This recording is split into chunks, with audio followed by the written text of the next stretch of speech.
La réalisation d'un frottis sanguin est un geste qu'il faut savoir maîtriser en pratique courante. En effet, son observation est indispensable, en particulier lorsqu'il existe une anomalie de la numération et formule sanguine rendue par l'automate. Nous rappelons tout d'abord que lors de toute manipulation de liquide biologique, le port de gants est obligatoire.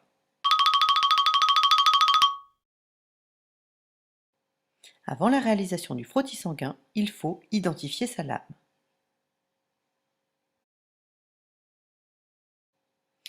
Avant de commencer, il s'agit d'homogénéiser le sang en retournant le tube doucement de bas en haut, une dizaine de fois.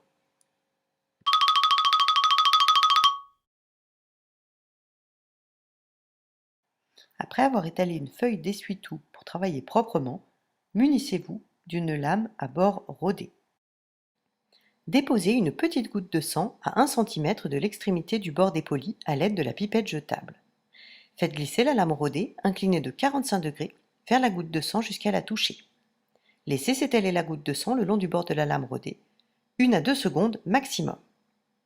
Glissez la lame rodée en tirant ou en poussant selon votre préférence. Ensuite, séchez le frottis sanguin par agitation de l'air. Le séchage doit être rapide après l'étalement pour éviter une rétraction excessive des cellules.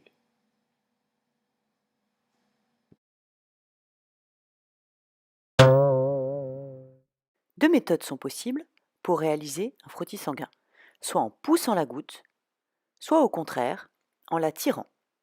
À vous de voir ce qui vous convient le mieux. Intéressons-nous maintenant aux erreurs les plus fréquentes commises lors de la réalisation de frottis sanguins.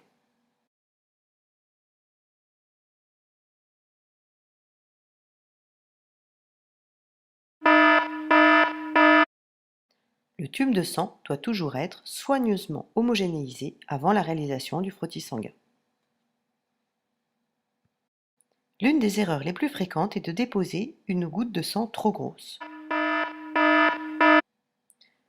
Ceci entraîne un frottis sanguin qui déborde de la lame. Attention également à bien nettoyer et dégraisser la lame qui vous sert à l'étalement.